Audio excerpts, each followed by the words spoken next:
The Malleus Maleficarum. Part I. Question 16. The foregoing truths are set out in particular, this by a comparison of the works of witches with other baleful superstitions.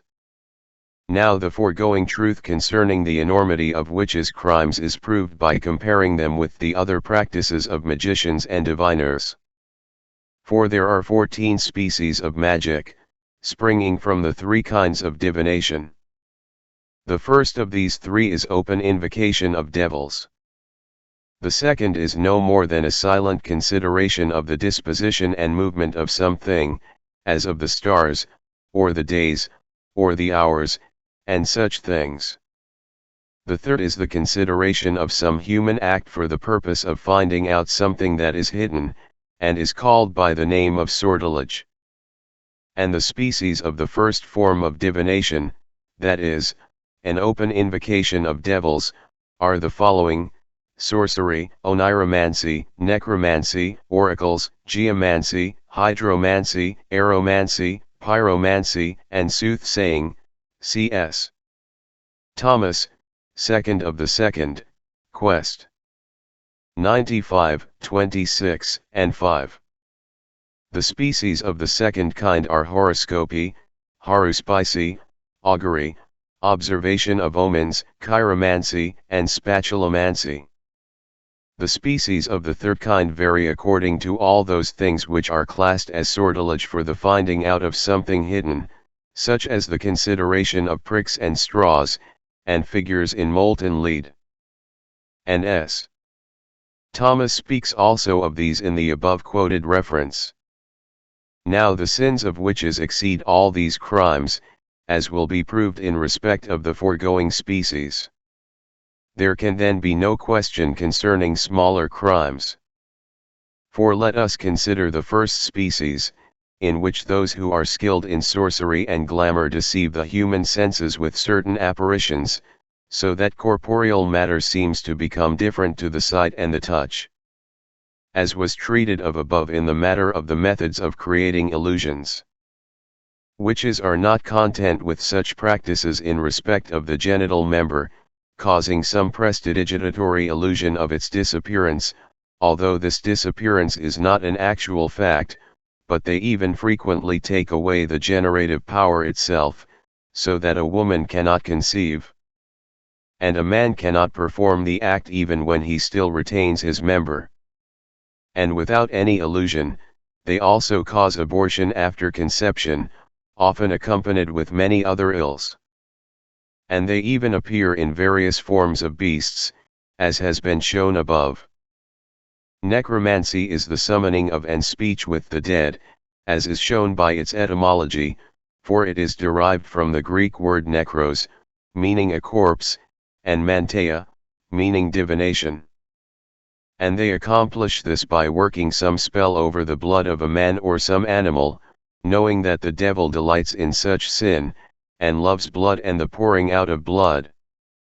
Wherefore, when they think that they call the dead from hell to answer their questions, it is the devils in the likeness of the dead who appear and give such answers. And of this sort was the art of that great Pythoness spoken of in I. Kings XXVII, who raised up Samuel at the instance of Saul.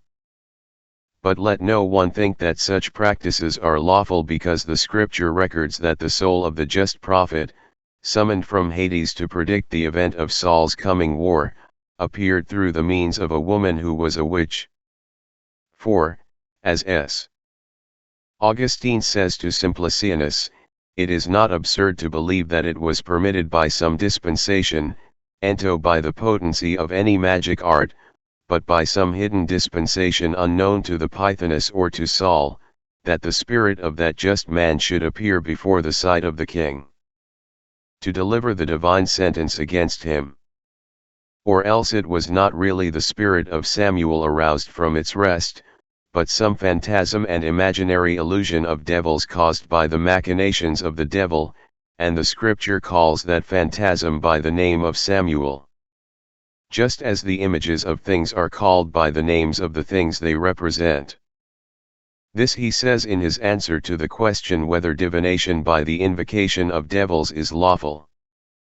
In the same summa the reader will find the answer to the question whether there are degrees of prophecy among the blessed, and he may refer to S. Augustine, XXVI, 5. But this has little to do with the deeds of witches, which retain in themselves no vestige of piety, as is apparent from a consideration of their works, for they do not cease to shed innocent blood, to bring hidden things to light under the guidance of devils. And by destroying the soul with the body spare neither the living nor the dead. Oniromancy may be practiced in two ways. The first is when a person uses dreams so that he may dip into the occult with the help of the revelation of devils invoked by him, with whom he has entered into an open pact. The second is when a man uses dreams for knowing the future, in so far as there is such virtue in dreams proceeding from divine revelation, from a natural and intrinsic or extrinsic cause, and such divination would not be unlawful. So says S. Thomas. And that preachers may have at least the nucleus of an understanding of this matter, we must first speak about the angels. An angel is of limited power, and can more effectively reveal the future when the mind is adapted to such revelations than when it is not.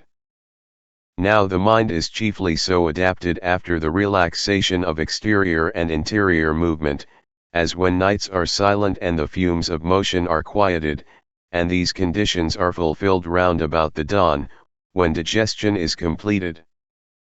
And I say this of us who are sinners, to whom the angels in their divine piety, and in the execution of their offices, reveal certain things, so that when we study at the time of the dawn we are given an understanding of certain occult matters in the Scriptures.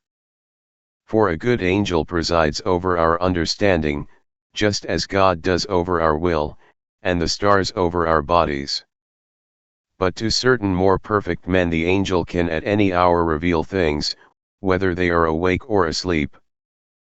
However, according to Aristotle, De Somno et Vigilia, such men are more apt to receive revelations at one time than at another, and this is the case in all matters of magic.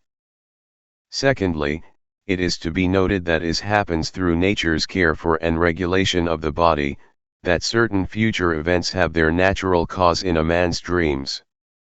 And then those dreams or visions are not cause, as was said in the case of angels, but only signs of that which is coming to a man in the future, such as health or sickness or danger. And this is the opinion of Aristotle. For in the dreams of the spirit nature images the disposition of the heart, by which sickness or some other thing naturally comes to a man in the future.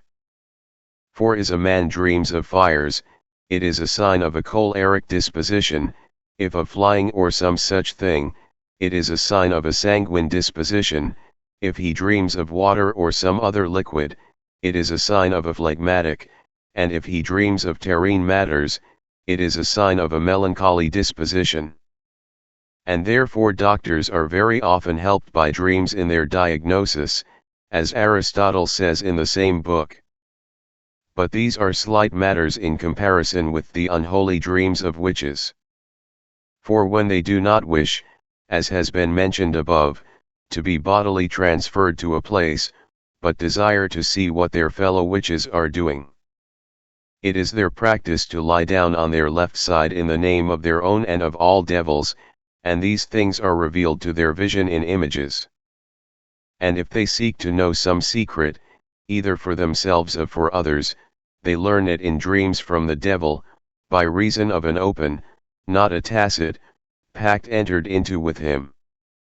And this pact, again, is not a symbolical one, accomplished by the sacrifice of some animal, or some act of sacrilege, or by embracing the worship of some strange cult, but it is an actual offering of themselves, body and soul, to the devil. By a sacrilegiously uttered and inwardly purposed abnegation of the faith. And not content with this, they even kill, or offer to devils, their own and others' children. Another species of divination is practiced by Pythons, so called from Pythian Apollo, who is said to have been the originator of this kind of divination, according to S. Isidore. This is not effected by dreams or by converse with the dead, but by means of living men, as in the case of those who are lashed into a frenzy by the devil, either willingly or unwillingly, only for the purpose of foretelling the future, and not for the perpetration of any other monstrosities. Of this sort was the girl mentioned in Acts 16, who cried after the apostles that they were the servants of the true God, and S. Paul, being angered by this, commanded the spirit to come out of her. But it is clear that there is no comparison between such things and the deeds of witches, who, according to S. Isidore, are so called for the magnitude of their sins and the enormity of their crimes. Wherefore, for the sake of brevity, there is no need to continue this argument in respect of the minor forms of divination, since it has been proved in respect of the major forms. For the preacher may, if he wishes, apply these arguments to the other forms of divination, to geomancy, which is concerned with terrene matters, such as iron or polished stone, hydromancy, which deals with water and crystals, aeromancy, which is concerned with the air, pyromancy, which is concerned with fire, soothsaying, which has to do with the entrails of animals sacrificed on the devil's altars. For although all these are done by means of open invocation of devils, they cannot be compared with the crimes of witches, since they are not directly purposed for the harming of men or animals or the fruits of the earth, but only for the foreknowledge of the future. The other species of divination, which are performed with a tacit, but not an open, invocation of devils, are horoscopy, or astrology, so called from the consideration of the stars at birth, haruspice, which observes the days and hours, augury, which observes the behavior and cries of birds, omens, which observe the words of men, and chiromancy, which observes the lines of the hand, or of the paws of animals. And one who wishes may refer to the teaching of Nitter, and he will find much as to when such things are lawful and when they are not. But the works of witches are never lawful.